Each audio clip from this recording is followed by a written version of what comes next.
আলহামদুলিল্লাহ ওয়াকাফা ওয়া সালামুন আলা ইবাদিহিল্লাযীনা ইসতাফা আম্মা বা'দু ফাকাদ ক্বালা আল্লাহু তাআলা ফি কালামিহিল মাজিদ ওয়াল ফুরকানিহিল হামিদ। আউযু বিল্লাহি মিনাশ শাইতানির রাজীম। বিসমিল্লাহির রহমানির রহিম। ইন্নাল্লাহা ওয়া মালাইকাতাহু ইউসাল্লুনা আলান নবী ইয়া আইয়ুহাল্লাযীনা আমানু সাল্লু আলাইহি ওয়া সাল্লিমু তাসলিমা। দরুদ ইব্রাহিম পড়েন। اللهم صل على محمد وعلى آل محمد كما صليت على إبراهيم وعلى آل إبراهيم إنك حميد مجيد.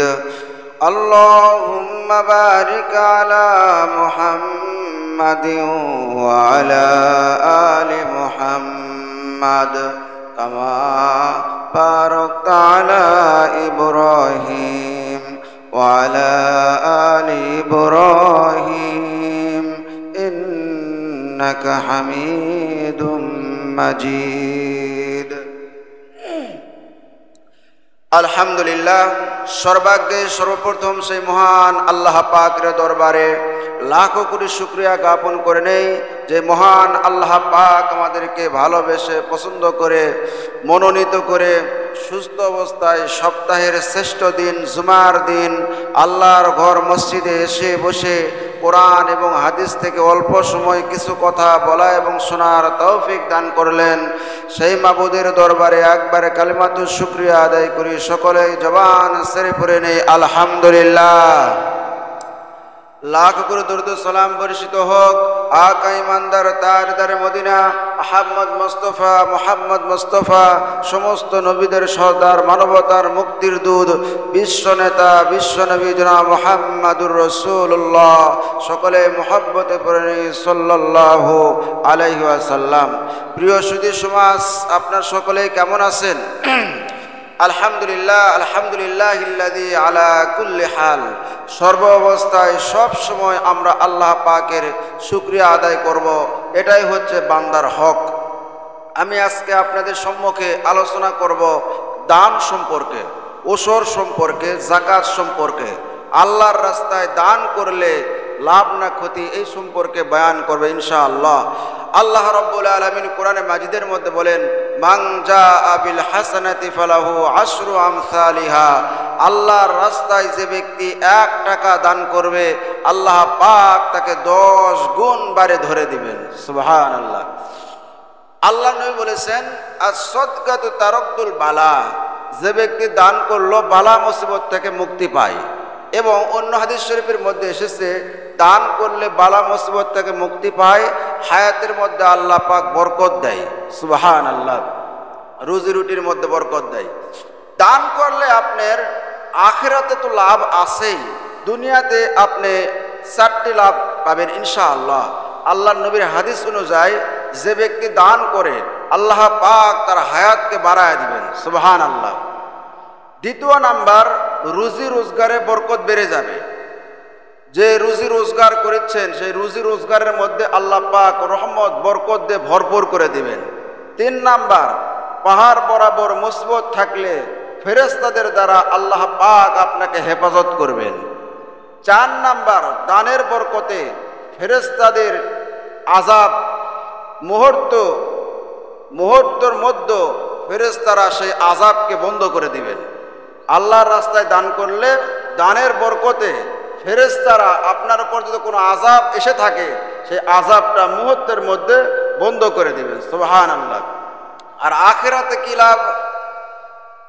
আল্লাহর হাবিব বিশ্ব নবী জনাব মুহাম্মদুর রাসূলুল্লাহ সাল্লাল্লাহু আলাইহি সাল্লাম বলেছেন, যে ব্যক্তি দান খয়রাত করে আল্লাহর বন্ধু হয়ে যায়, যে ব্যক্তি দান করে সে ব্যক্তি মানুষের বন্ধু হয়, মানুষের কাছে হয়।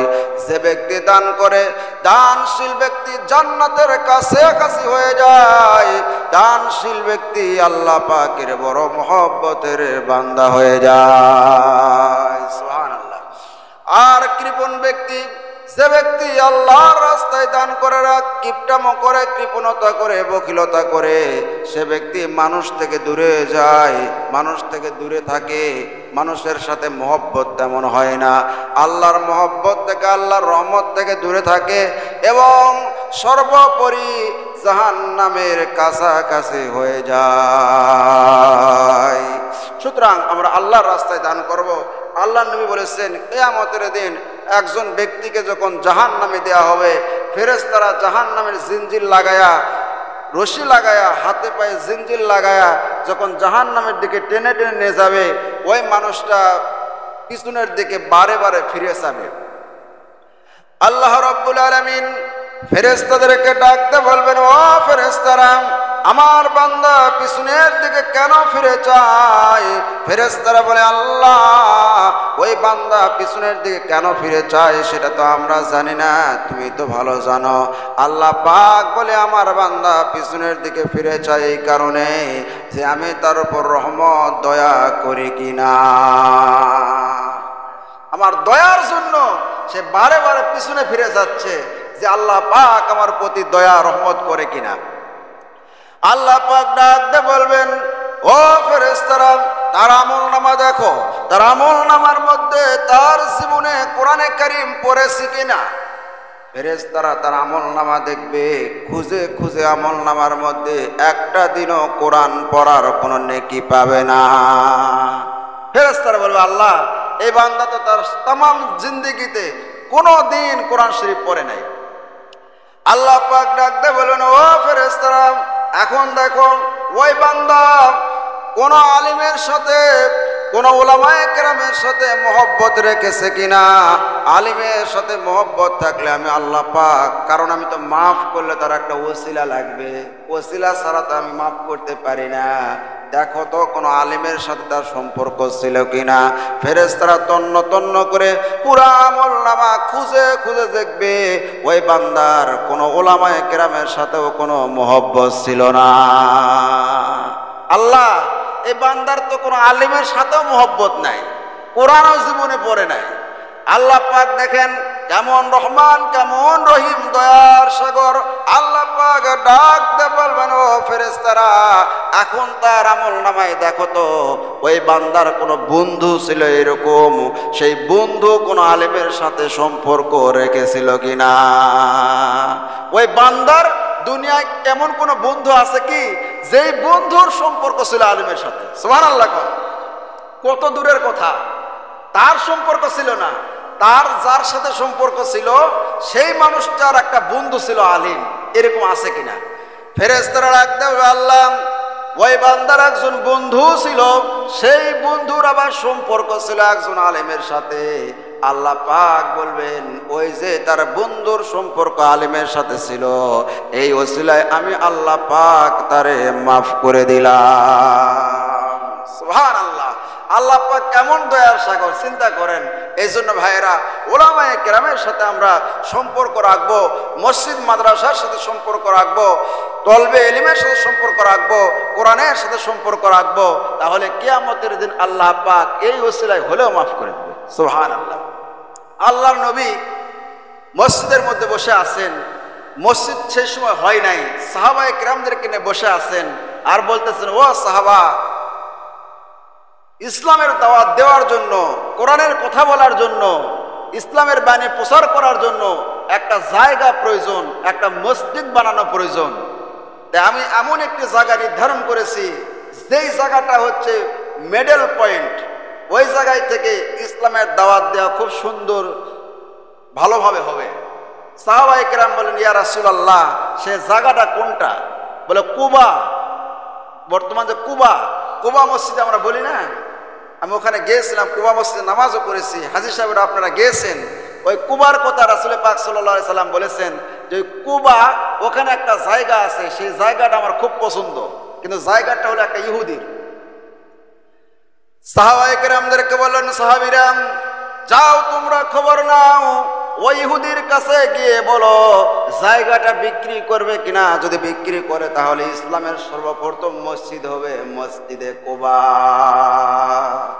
ইহুদির কাছে যাওয়া হলো, ইহুদিকে গিয়ে বললাম যে আমরা টাকা দিয়ে আপনার মসজিদ কিনতে চাই, আপনার জায়গা কিনতে চাই, আমরা এখানে একটা ইসলামের জন্য, কোরআনের জন্য, দ্বীনের দাওয়াত দেওয়ার জন্য, নামাজ পড়ার জন্য আমরা একটা মসজিদ বানাবো।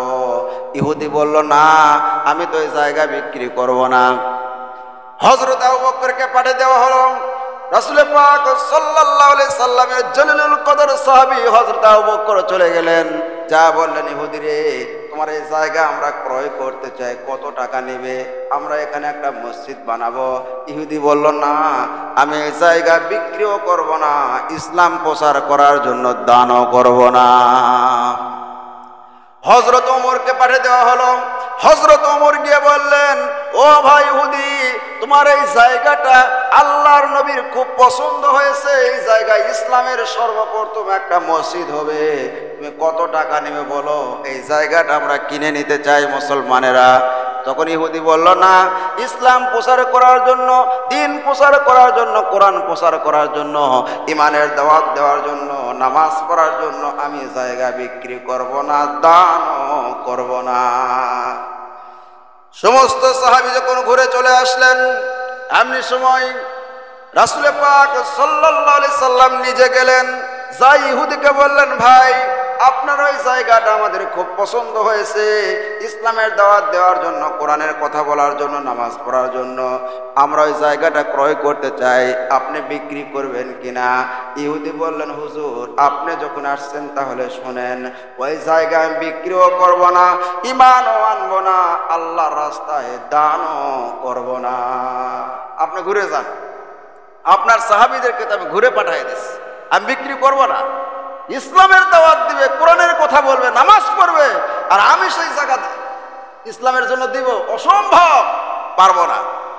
রাসূল পাক সাল্লাল্লাহু আলাইহি সাল্লাম মন খারাপ করে চলে আসলেন। সাহাবায়ে কেরাম বলেন, ইয়া রাসূলুল্লাহ, ইয়া হাবিবাল্লাহ, আপনার মন কেন খারাপ, কি হয়েছে? রাসূল পাক সাল্লাল্লাহু আলাইহি সাল্লাম বললেন, তোমাদেরকে ইহুদি যেই কথা বলেছে, আমাকেও সেই কথা বলেছে, সেই জায়গাও বিক্রি করবে না, দানও করবে না, ঈমানও আনবে না। এই কথা বলতেছে আর রাসূলের চোখ দিয়ে পানির ফোঁটা টপ টপ করে পড়তেছে। এমন সময় রাসূল পাক সাল্লাল্লাহু আলাইহি সাল্লামের একজন সাহাবী রাসূলের দুই মেয়েকে বিবাহ করেছেন, যাকে বলা হয় উসমান গনি। জোরে বলেন সুবহানাল্লাহ। জিন্নুরাইন ইয়ামিন থেকে ব্যবসা করে আসছেন, সবেমাত্র এসেছেন বাড়িতে, মানে মদিনায় পৌঁছার পরে রাসূলের সাথে আগে সাক্ষাৎ করে বাসায় যাইতেন। সুবহানাল্লাহ, রাসূলকে কত ভালোবাসতেন। রাসূল পাক সাল্লাল্লাহু আলাইহি সাল্লামকে সালাম জানাইন, আসসালামু আলাইকা ইয়া রাসূলুল্লাহ। রাসূল পাক সাল্লাল্লাহু আলাইহি সাল্লাম সালামের উত্তর নিলেন, ওসমানের দিকে তাকাইছে, রাসূলের চোখ লাল টকটকা হয়ে গেছে, চোখ দিয়ে পানির ফোঁটা পড়তেছে, মনটা খারাপ, মুখটা মলিন হয়ে গেছে। ওসমান গনি বলতেছেন, ইয়া রাসূলুল্লাহ, ইয়া হাবিবাল্লাহ, আমি যখন ব্যবসা করতে যাই আপনাকে আনন্দিত দেখেছিলাম, খুশি দেখেছিলাম, ওই দীর্ঘদিন পর্যন্ত ব্যবসা করে আমি বাড়িতে ফিরলাম, এখন পর্যন্ত আমি বাড়িতে যাই নাই, আপনার সাথে সাক্ষাৎ করতে আসছি। রাসূল গো, নবী গো, আপনার চেহারা দেখলে, আপনাকে দেখলে আমার বড় ভালো লাগে। ইয়া রাসূলুল্লাহ, ইয়া হাবিবাল্লাহ, আপনার মন কেন খারাপ, আপনার চোখের মধ্যে কেন পানির ফোঁটা বলেন?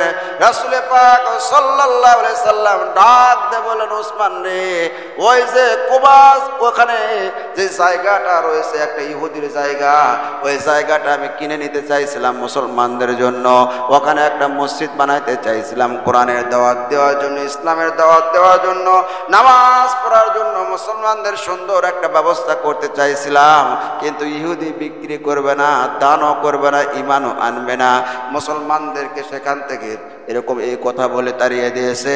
আমি নবী গিয়েছিলাম, আমাকে এই কথা বলে তাড়িয়ে দিয়েছে। ওসমান গনি আর দেরি করলেন না, দৌড়ে চলে গেছে ওই ইহুদির বাড়িতে। যা বলতেছে, ভাই বাড়িতে আছেন? ইহুদি এবার ওসমানকে দেখে বলতেছে, ভাই আপনি আসছেন, আপনার অপেক্ষায় আমি ছিলাম, কখন ওসমান আসবে? জোরে বলুন সুবহানাল্লাহ। আমি আপনার অপেক্ষায় আছি যে আপনি কখন আসবেন, কি খবর বলেন? বলে যে খবর ওটাই, রাসূল তোমার কাছে যেই জায়গাটা নিতে চেয়েছে সেই জায়গাটা আমি তোমার কাছ থেকে ক্রয় করতে এসেছি, বলো তুমি কত টাকা নিবে? ইহুদি বলতেছে, ভাই রে, ওই জায়গা আমি বিক্রি করব না। বল না, বিক্রি করতেই হবে, তুমি কি চাও?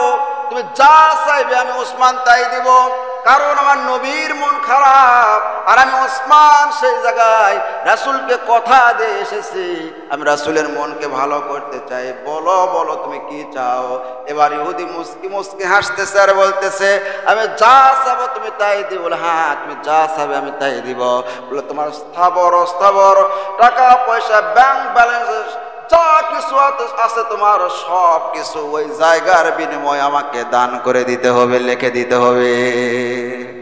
ওই যে সামান্য এক টুকরা জায়গা, ওই জায়গার জন্য যে জায়গা চাও, তোমার স্থাবর অস্থাবর টাকা পয়সা ব্যবসা বাণিজ্য ব্যাংক ব্যালেন্স যা আছে সব কিছু আমার নামে লিখে দিতে হবে।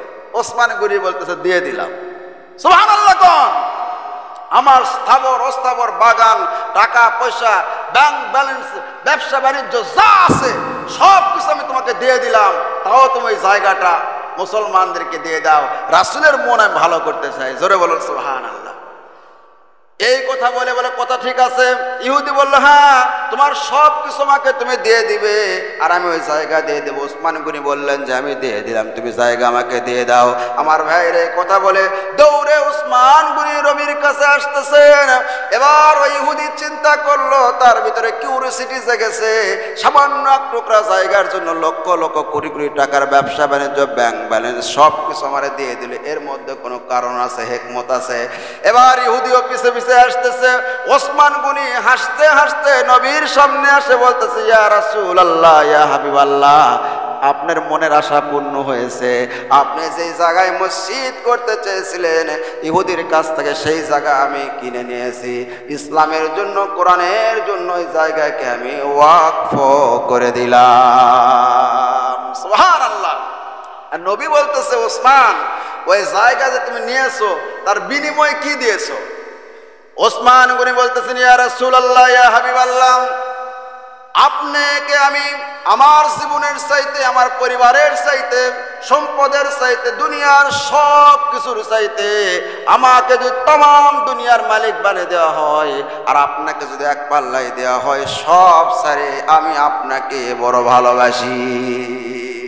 ইয়া রাসূলুল্লাহ, ইয়া হাবিবাল্লাহ, ইহুদি আমাকে শর্ত দিয়েছে, সে বলেছে আমার স্থাবর অস্থাবর ব্যাংক ব্যালেন্স টাকা পয়সা সম্পদ যা কিছু আমার জীবনের হায়াতে যা কিছু কামাই করেছি সব কিছু ইহুদির নামে লিখে দিতে হবে, তার বিনিময় ওই জায়গা টুকরো দিবে। আমি রাজি হয়ে গেছি গো নবী, আমি তার সব দেওয়ার জন্য রাজি হয়ে গেছি। জোরে বলেন সুবহানাল্লাহ। আল্লাহর নবী দাঁড়ায় গেলেন আর নবী হাত তুলে দোয়া করতেছেন, ইয়া আইয়ুহাশ শাজার শাহিদা ইয়াউমাল কিয়ামা।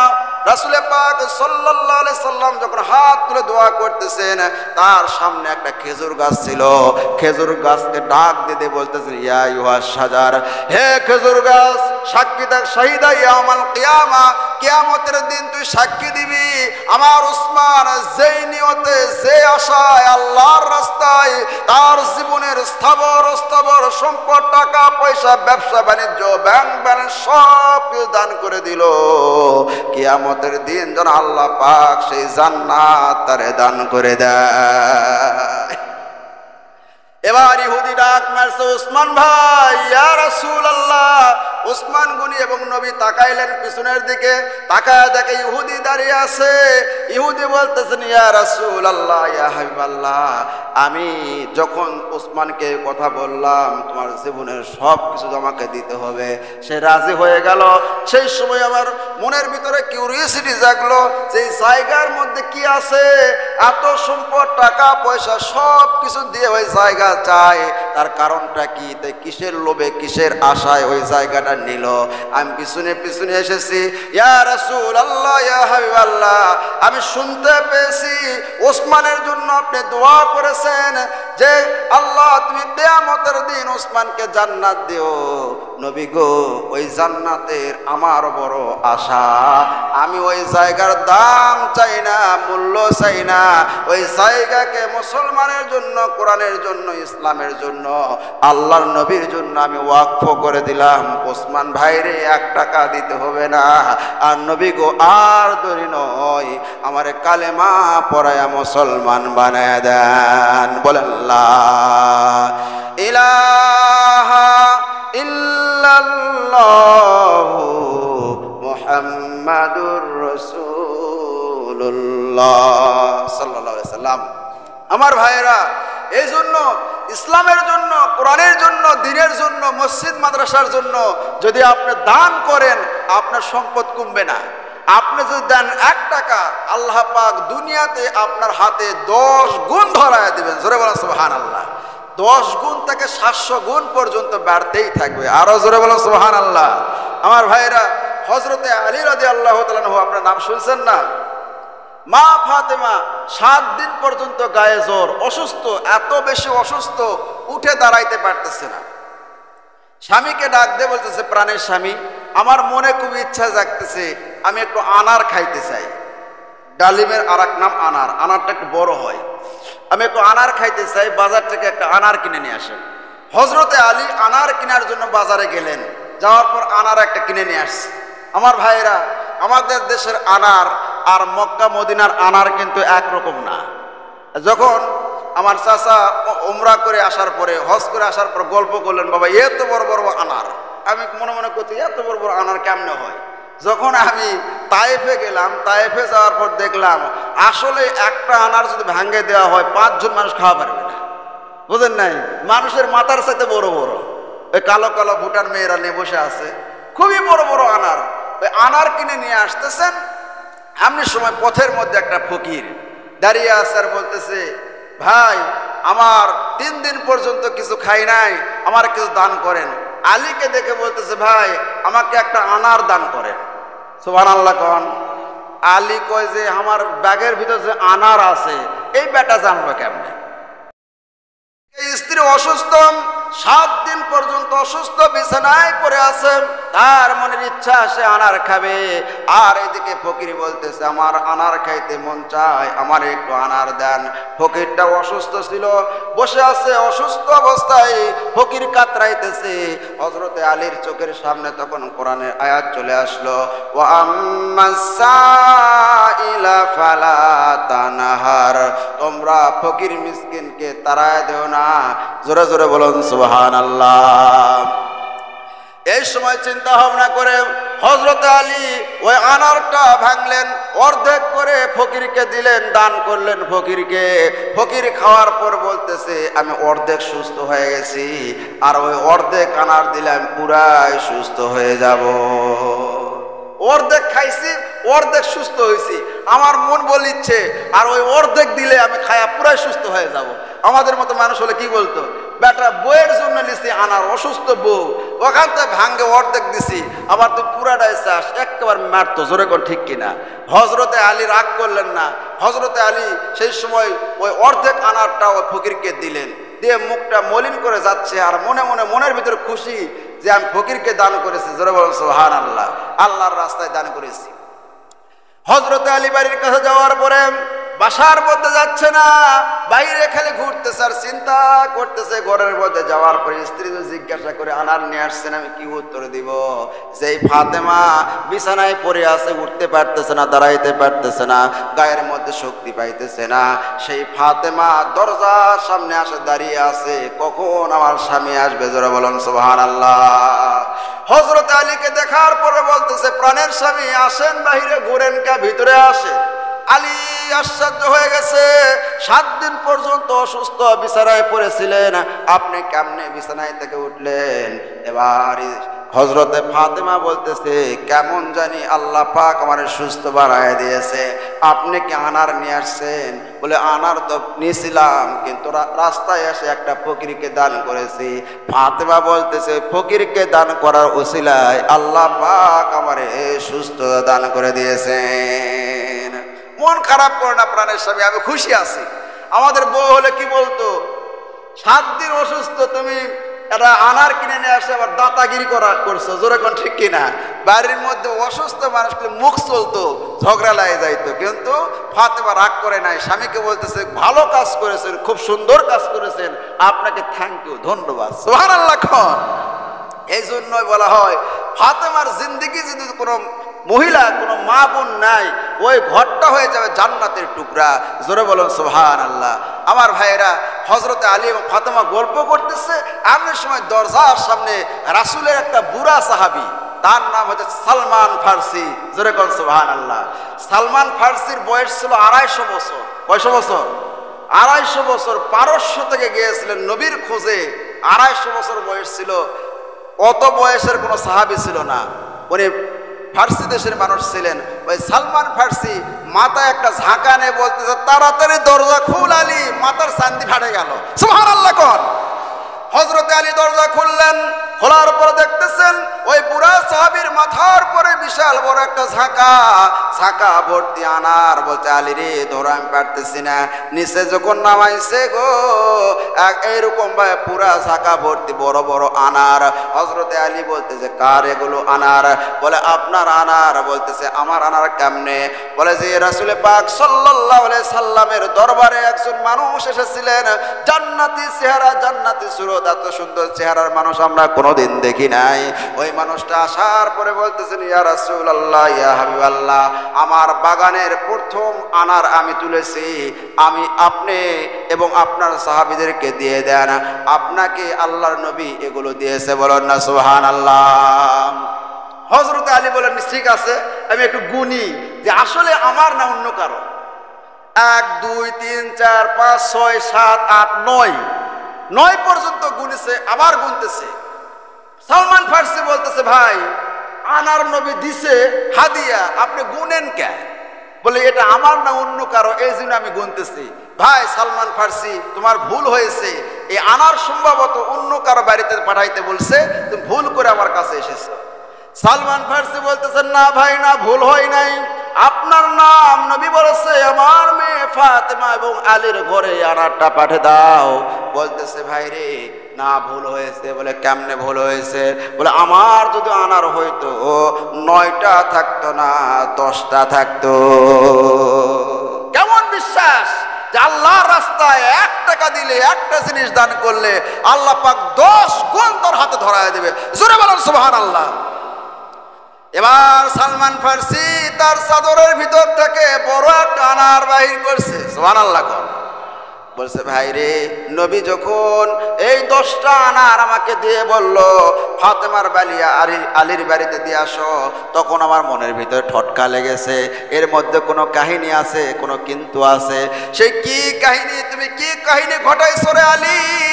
সেই কাহিনী শোনার জন্য একটা আনারকে আমি আড়াল করে রেখেছিলাম। সুবহানাল্লাহ। কি কাহিনী ঘটাইছো? হযরতে আলী ডাক দিয়ে বলতেছে, ভাই, আমার স্ত্রী নবীর মেয়ে ফাতেমা অসুস্থ, আমি আনার খাইতে চেয়েছিল, আনার কিনেছি বাজারে, আসতেছিলাম রাস্তা দিয়ে একটা ফকির আনার চাইছিল খাওয়ার জন্য, অর্ধেক দিয়েছি, সে বললো অর্ধেক সুস্থ হয়ে গেছি, আর অর্ধেক দিলে পুরাটাই সুস্থ হয়ে যাব। পুরাটা আনার যখন তারে খাওয়াইলাম, সে আমার জন্য দোয়া করে দিল। আমি বাড়িতে চলে আসছি, আমার বিশ্বাস আল্লাহর রাস্তায় একটা আনার দান করেছে, আমি পাবো 10টা। হযরতে সালমান ফার্সি ডাক দিয়ে বলতেছে, ভাই রে, তোমার যে বিশ্বাস, নবী পাক সাল্লাল্লাহু আলাইহি সাল্লাম 10টা আনারই তোমাকে দিয়েছে। জোরে বলুন সুবহানাল্লাহ। এ ভাই, নাও তোমার আনারগুলো নাও। হযরতে আলী বলতেছে, আপনিও ভিতরে আসেন, আপনিও খায়া যান। সুবহানাল্লাহ। কোন মান জাবিল হাসানাতি ফালাহু আশরু আমসালিহা। আল্লাহর রাস্তায় 1 টাকা দান করলে আল্লাহ পাক দিবেন কত? 10 গুণ। রাসূল পাক সাল্লাল্লাহু আলাইহি সাল্লাম সাহাবায়ে কেরামদের সাথে যাচ্ছেন, গায়ে ছিল 2টা জামা। এমন সময় একটা ইহুদি একটা ফকির ভিক্ষুক এসে বলতেছেন, নবী গো, আপনার গায়ে 2 জামা আর আমার গায়ে তো জামাই নাই। আপনার গায়ে 2 জামা আছে, আমার গায়ে কোনো জামাই নাই, আপনি কি আমাকে দান করতে পারেন না? রাসূল পাক সাল্লাল্লাহু আলাইহি সাল্লাম সেই 2 জামার মধ্যে যে জামাটা বেশ সুন্দর ছিল সেটা খুলে ওই ইহুদি ফকিরকে দান করে দিলেন। সুবহানাল্লাহ। কাকে দান করলেন?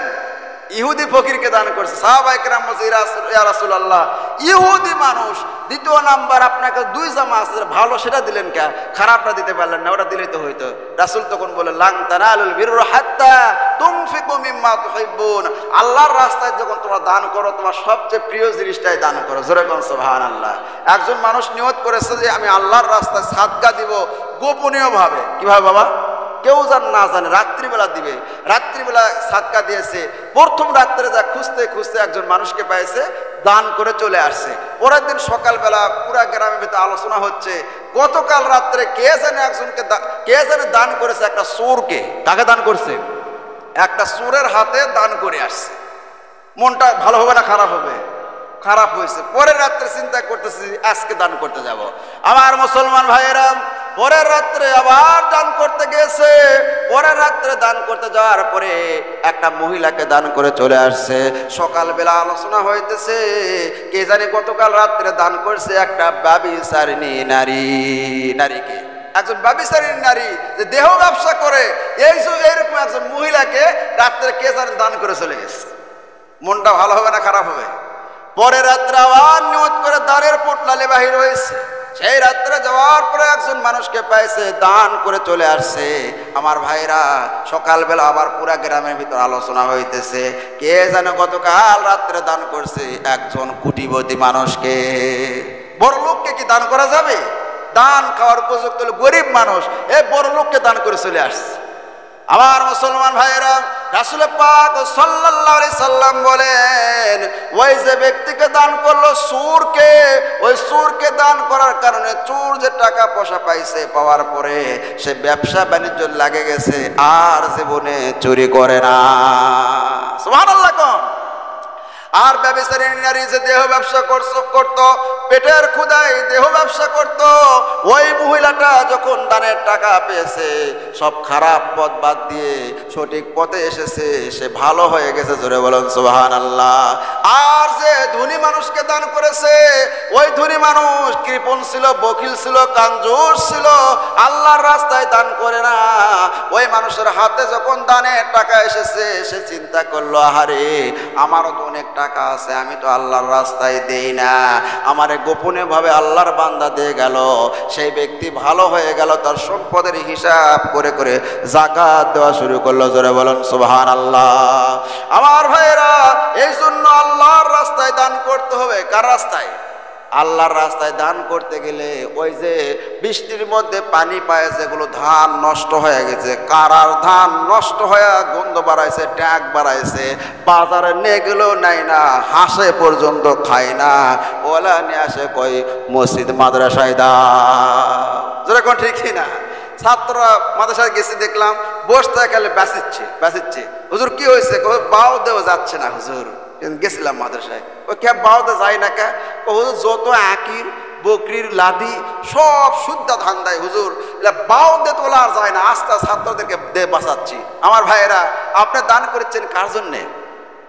জোরে বলেন। আল্লাহর নাম নাই না ভাই। কার জন্য দান করেছেন? আল্লাহর জন্য দান করেছেন। আপনি মসজিদে আসছেন, যখন মসজিদে আসার সময় কি আপনার মন বলে না যে আমি সপ্তাহে একটা দিন মসজিদে যাচ্ছি, আল্লাহর ঘর মসজিদে 20টা টাকা, চকচকা 20টা টাকা আল্লাহর ঘর মসজিদে আমি দেই, এটাই আমার জীবনের সবচাইতে বড় পুঁজি থেকে যাবে। আমি যা খাচ্ছি তাই আমার থেকে গেল, আর যা রেখে যাচ্ছি সব কিছু তারা আমি মৃত্যুবরণ করার পর আমার ছেলে সন্তান, বিবাল বাচ্চা সব ভাগ করে নিবে, কিছুই যাবে না। সপ্তাহে যে আমি 20 টাকা, 30 টাকা, 50 টাকা আল্লাহর ঘরে দিয়েছি, এটাই কিয়ামতের দিনে আপনি আমার মিজানের পাল্লায় গিয়ে দাঁড়াবে। জোরে বলুন সুবহানাল্লাহ। আমি তো টাকা হিসাব করার সময় কাউ ভাই হিসাব করে আমি বসে থাকি, দেখি তো অনেক টাকা আছে, মাঝখানে একদম ছিঁড়া। কাউ ভাই করছে, ভাই দেখেন তো এটাতে কি হবে কোন তো?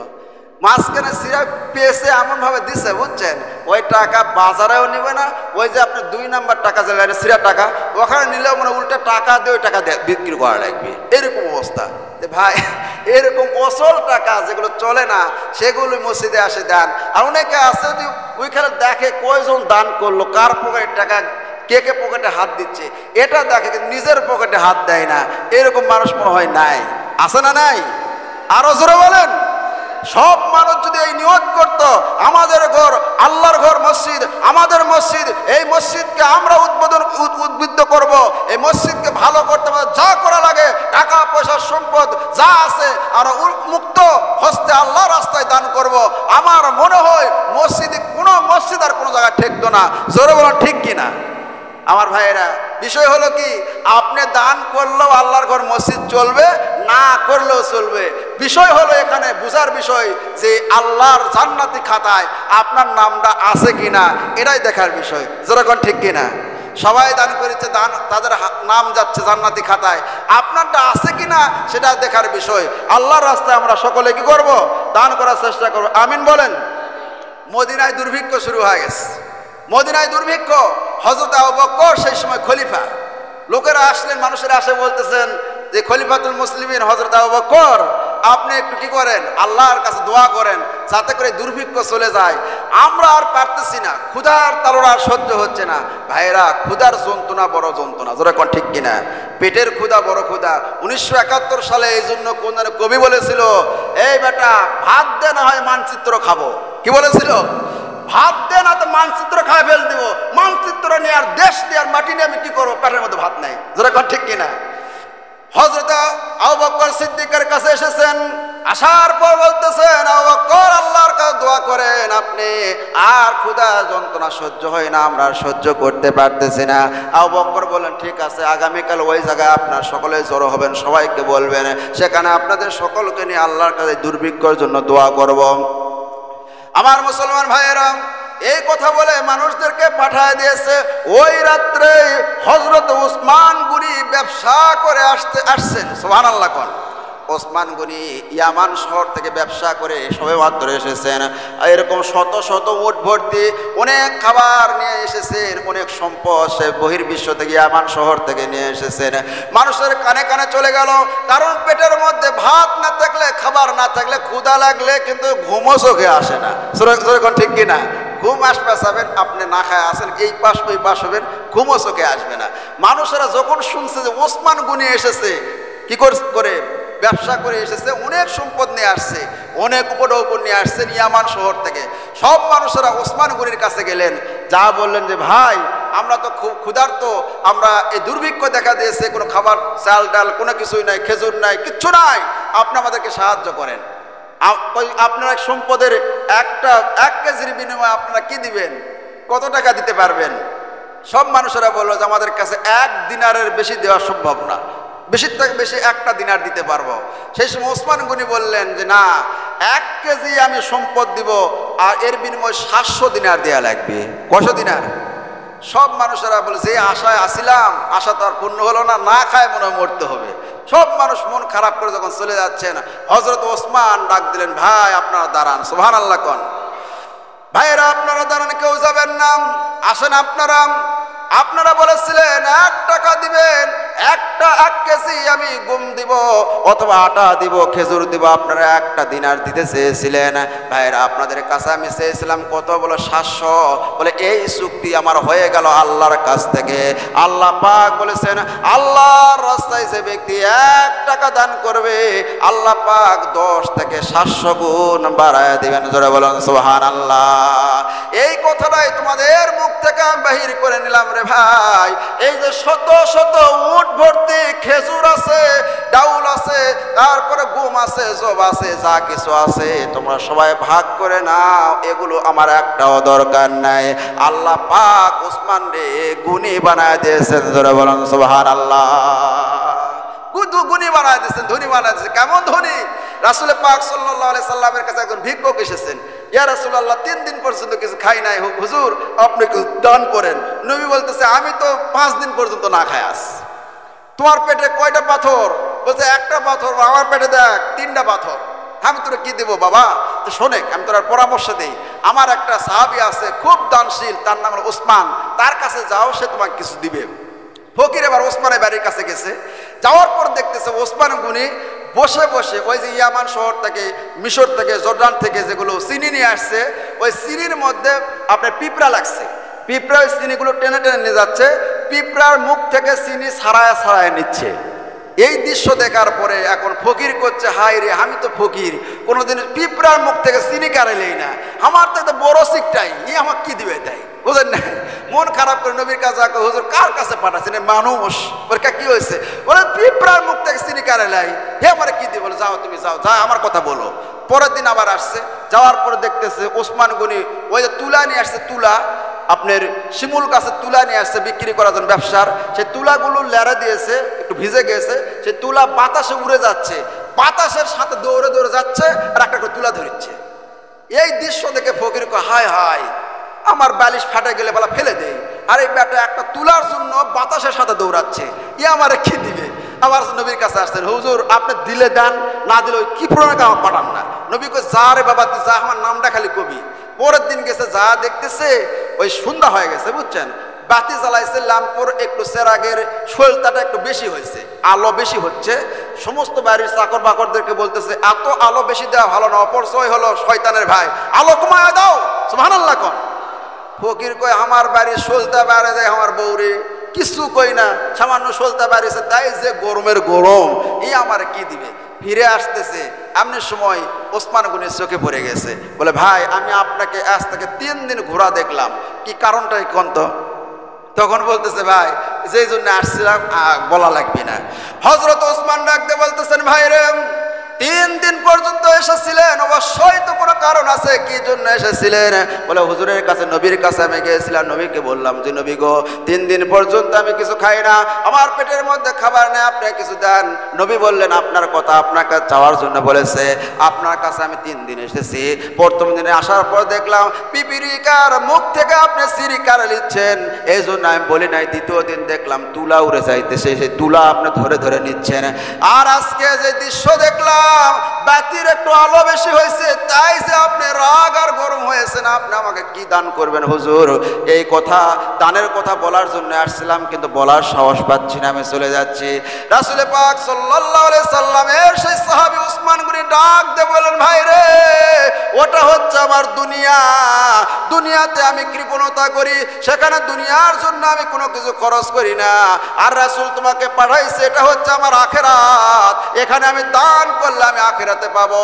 ওই যে দেখতে পাচ্ছ মিশর থেকে ব্যবসা করে আসছে, ওই যে উটের পাল দেখতে পাচ্ছ, ওর মধ্যে যেটা মন চায় সেটা নেই, তুমি বাড়িতে চলে যাও। সুবহানাল্লাহ কোন। ফকির তো খুশি যে ওই উটের একটা নিয়ম আছে, বুঝছেন, উটের একটা আমির আছে, মানে নেতা আছে, ওই নেতাকে ধরে টান দিলে যতগুলো উট পিছনে পিছনে আছে, ভেড়া দেখছেন না, ভেড়া, ভেড়ার এরকম একটা আমির আছে, দেখবেন সামনে যায় মেরা, ওর পিছনে সবগুলো দল ধরে যায়, তাই না? উটের আর বেশি মানে, আমিরকে মানে, উটের একটা আমির আছে। ফকির যা ওই যে আমির আছে, ওই আমিরের লাগাম ধরে টান দিলে যা শুরু করছে, ওর পিছনে পিছনে যতগুলো উট ছিল সবগুলো লাইন ধরে যাইতেছে, জোরে বলেন আল্লাহু আকবার। ফকির ভয় পাওয়া গেছে, হুজুর সবগুলা ঠেকান, আমার আড়া দরকার, আড়া হলে হবে। ওসমান গনি বলতেছে, না ভাই না, যতগুলো উট তোমার পিছনে চলে যাচ্ছে সবগুলোকে আমি আল্লাহর রাস্তায় দান করে দিলাম। জোরে বলেন সুবহানাল্লাহ, আরো জোরে বলেন সুবহানাল্লাহ।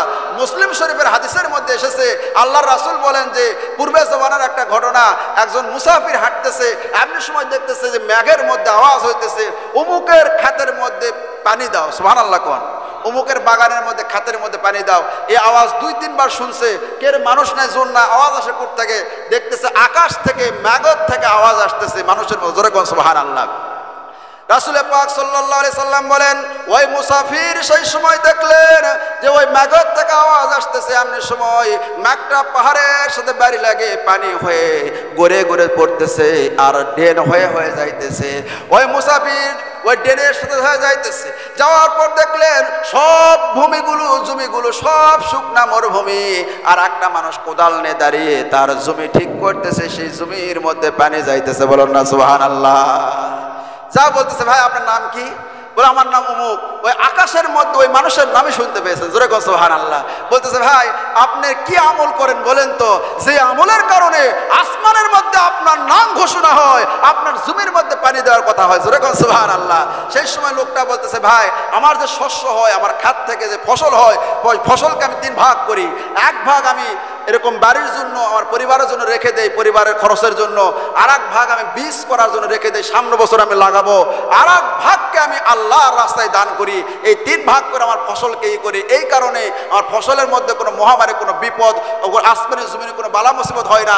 সবসময় আমি ফসল পাই। কারো খাতে না পানি থাকলেও আল্লাহ পাক আমার খাতে পানি দেয়। জোরে কোন সুবহানাল্লাহ। তা আমরা কি পারি না ভাই? এতগুলো ধান টান কাটলাম, আল্লাহর ঘর, মসজিদ, মাদ্রাসা, এগুলোতে তো আমরা দিতে পারি কি পারি না? আল্লাহ পাক আমাদের সকলকে বেশি বেশি দান করা তৌফিক দান করুন। আর বিশেষ করে মসজিদে যখন আসবেন শুক্রবারে একটা দিন, আল্লাহর ঘর মসজিদে যে যা পারেন দান করবেন। আল্লাহ পাক সকলকে তৌফিক দান করুন। সকল আমিন। যারা সুন্নত পড়েন স্যার সুন্নত পড়েন।